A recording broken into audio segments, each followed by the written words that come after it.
I have literally just walked into the workshop. I'm stood in the bit I wouldn't normally record because I got me a new heater. Let me show you. Just this little thing. I came down here about, I don't know, 15, 20 minutes ago, and I turned it on. And I thought, I'll go and get a cup of tea, make a cup of coffee. And I've just come back down here, and I think I had it on full blast because, see if I can show you this. I've got this little thermometer in here. It's just jumped up about 10 degrees.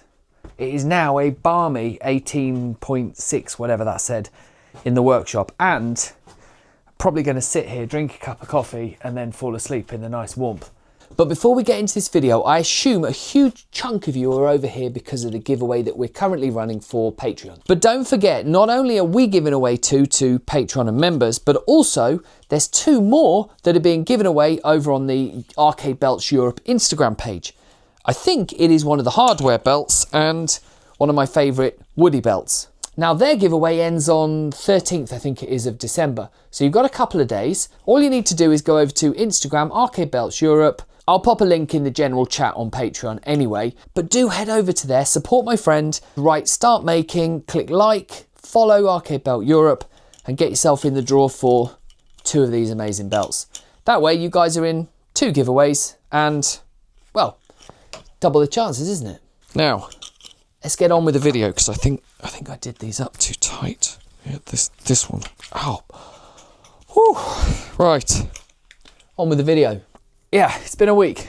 It's been, actually you'll notice this, I think, because especially for Patreons, I've been bombarding you with things that are changing and asking your advice, and you guys have been brilliant. I'll first of all say everybody who reached out and gave me positive words and positive constructive criticism for what I've done, what I'm doing, and where I'm going.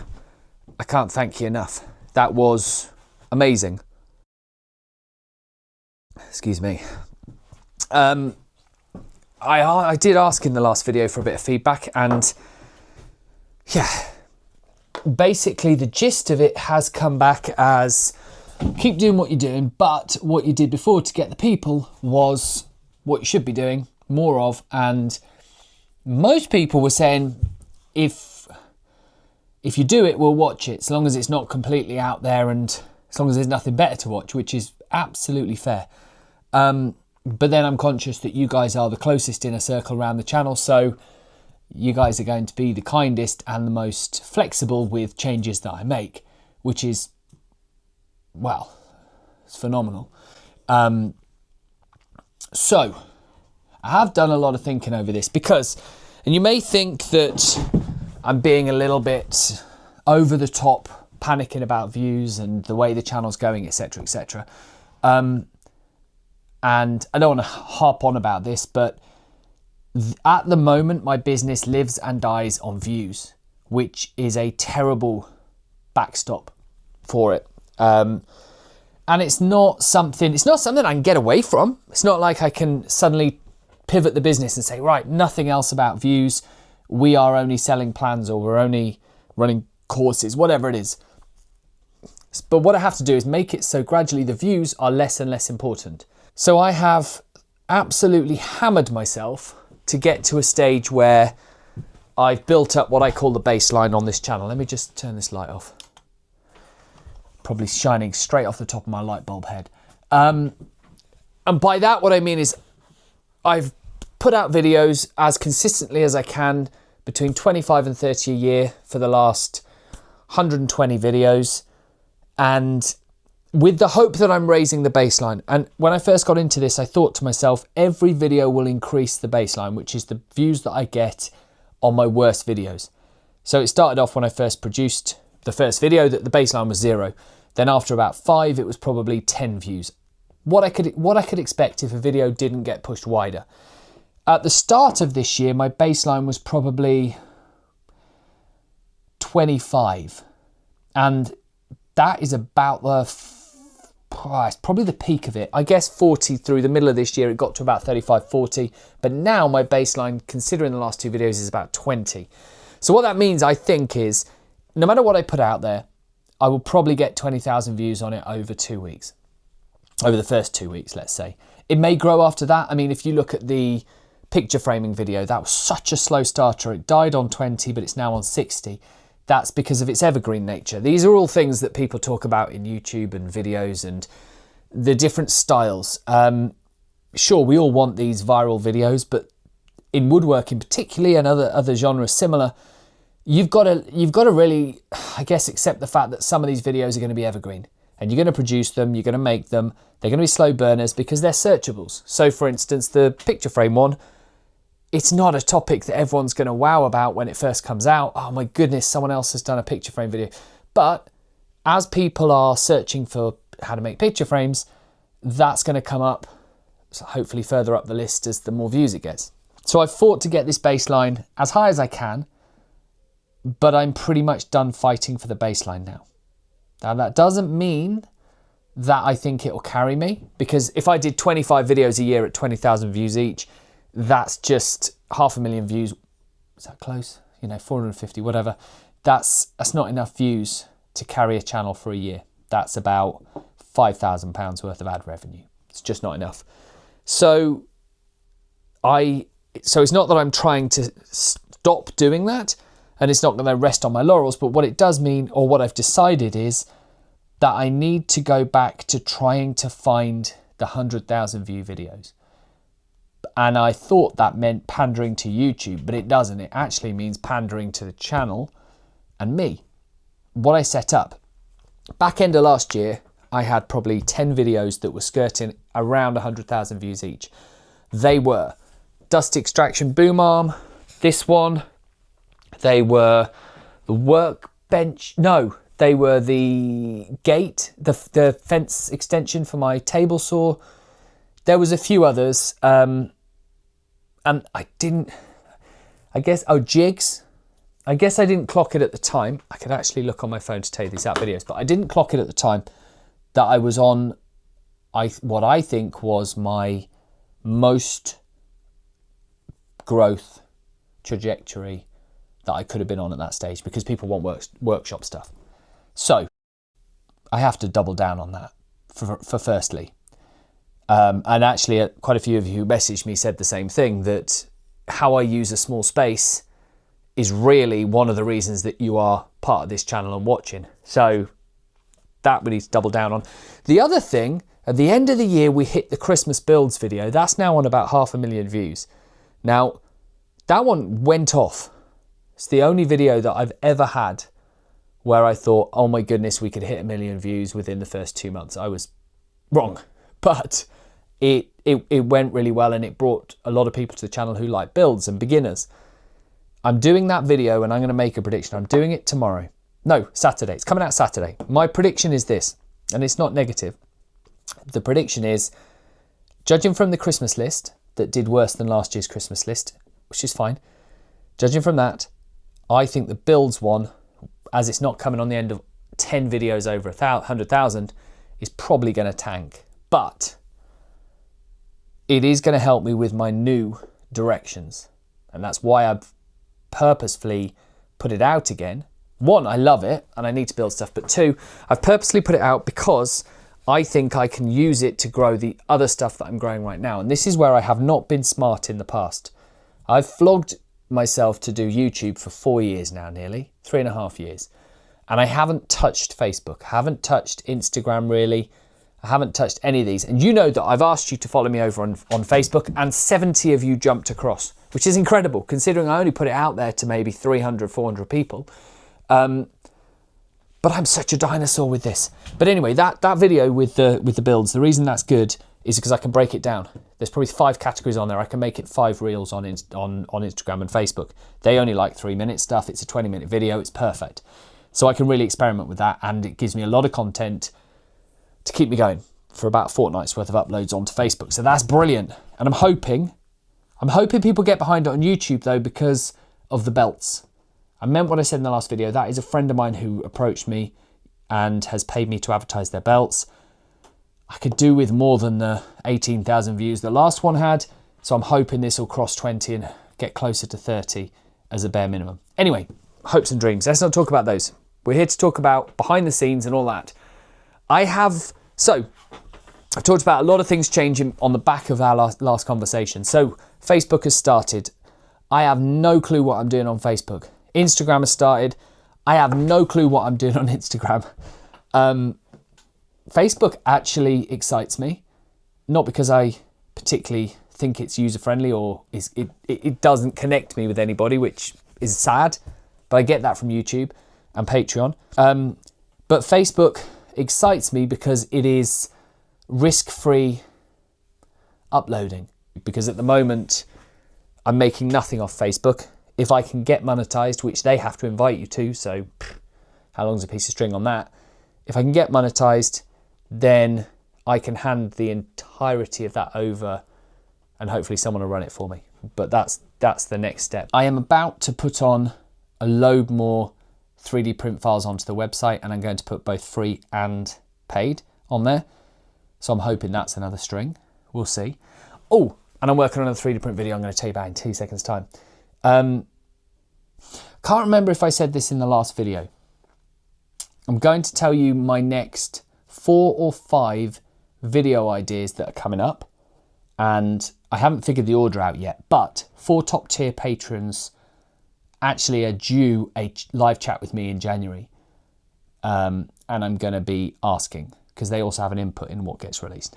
It's part of the clauses on the 3rd level up, I think it is. Anyway, for that, I've got a few. I want to do some things in the house, like DIY style, but in my way. So for instance, where I've made clever cabinets, which, clever or not, what you think of it, but I think it's clever. I'm going to try that in my kitchen. Not this one, obviously, because it'll look like a workshop, which would be awesome. My wife would hate it. I'd love it. Anyway, I'm going to try and take some of that into the kitchen. None of that's going to be brand new, but it's going to be taking ideas that I've picked up from YouTube and putting them together. I have fully decided this, it's just a case of getting the wood. This entire section is going to get a change. And I'm not backdropping it for the videos. I want to move these 2 cabinets, are going to go far side. I'm going to get brand new dust extraction. Only one. I'm going to get the Camvac. I think the biggest wall mounted one you can get is the twin motor. I'm going to get that because my Shepac is ludicrously crap. But the big video that goes on across this bit will be a cabinets video for small workshops. So I know that you've probably watched Whitworks and he's done his in his massive factory style building. I think that's amazing. It's great. But what about for a small workshop? What if you have limited space and you can't do this mitre station altar, whatever they are? What if you just need a little run of cabinets, but you need efficient use of space and cheap and efficient use of wood? That's basically what my philosophy on these will be. And probably can't see it because let's move this a little bit. From over here, this is the corner by the door. You've got the laser on what was my first ever workbench. So from here all the way across to past where I store my camera gear on the boom arm, but all across where you see all of this wood into that corner, I want to do a full run of cabinets. Again, for a small workshop. What it means is the laser either has to go or it has to go in a cabinet. And you're going to see my problem here as I show you. You see that the width of it from the back to the front levels up with the door. I've got to find a way of putting that in the base of a cabinet on drawer runners to come out and to go back away, so that then I can have what is sort of a big cabinet on the corner, but joining in to a full run of cabinets. Now, this is first of all going to have huge issues, one of which is the fact that I've got no clue what I'm doing as far as cabinets. I'm not that kind of a builder. I also don't believe that a full run of cabinets unbroken is going to be the best use of space in a small workshop. So there's a lot of chicken and egg here, because in the far corner, which I can show you without moving, in that far corner where you see the light, that is where the dust collection is going to be. I want to make a mobile cart at the back for my thicknesser, which again has been done a million times. This may not be a video, but anyway, I'm going to put it in that corner. I'm going to rip down a huge amount of the French cleat on that corner there because it's redundant. I'm also going to rip down the French cleat here because that is also redundant once I move the laser. And so once their mobile cart's there, once the cabinet line run, if you like, starts there, I can then have the laser in the base, and I have this entire span of work surface to work with. And what I want to do, what I think I want to do, is I think I want all of these mobile carts to come and go. So I'm never going to have the space in this workshop, and I've only just realised this now.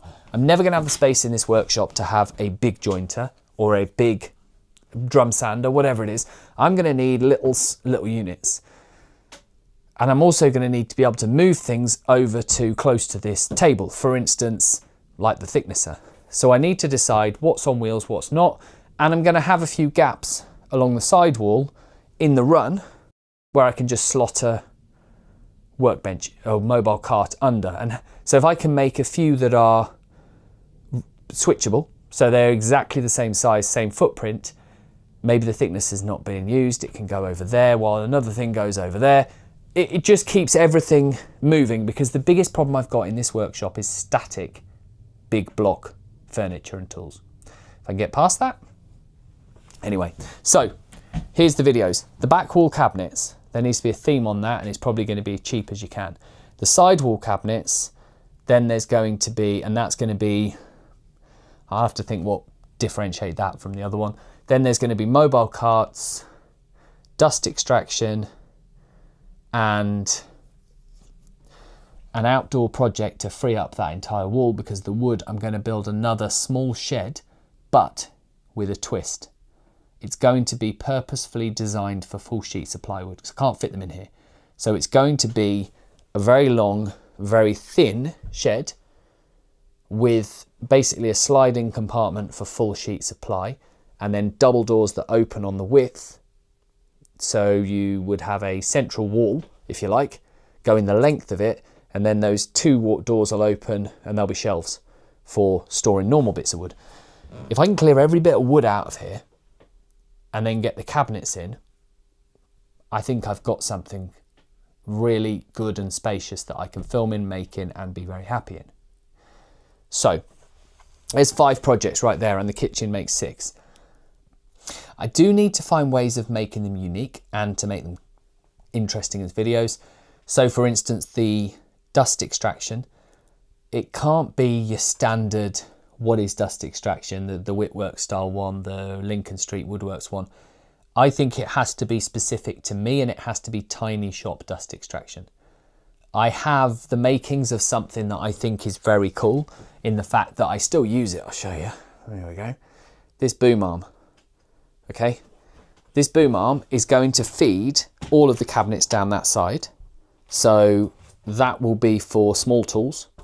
Now, a lot of you'll say, what do you use your sander for? Well, here, I haven't shown this in videos, I bought a splitter. So at the moment, my dust extraction for anything but the table saw comes out of this, which is brilliant. It's the Festool Mini.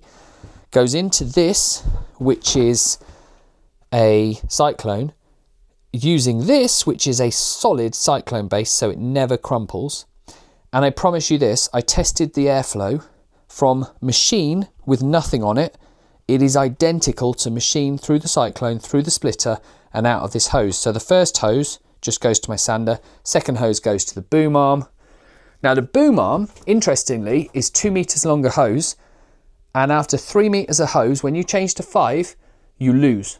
You start losing suction. On 3, you lose nothing from the machine through all of that contraption. So I think there's an interesting thing in there of don't push it, basically. You can have very good dust extraction through a cyclone, and you don't need to lose anything. You do need probably a decent extractor or vacuum. I'm pretty sure though that would work well on a standard, one of the standard shop vacs, if you like. So I think I've got the makings of a video, because as I say, I've got my sanding hose, I've got my over the top of the room hose, which also doubles as it can reach every corner to clean the floor, and sides hose. And then I'm going to get the cam vac, which will be my table saw and thicknesser hose. And I'm also going to plumb, sorry if you keep moving the camera. So if the cam vac is in this corner, by the fuse board. I'm going to plumb a line of fixed hose ducting, if you like, over to the middle run of this right hand side and drop it down, so I can have, on what will be the cabinets along here, I can have 1, 2, 3, 4 different machines. So that will be things like your spindle sanders and such. Wow, I've rambled. I was going to talk about so many other things in this catch up. Let me very quickly show you, because that's 6 videos, right? That is 6 videos with a lot of work to them though. So they will not be the first 6 of the year, because to build a shed, to build cabinets, to mess up my wife's kitchen, well, my kitchen as well, actually, that's very sexist, I apologise. To mess up our kitchen, God, I can't fit all that in. We also have the 3D printing issue.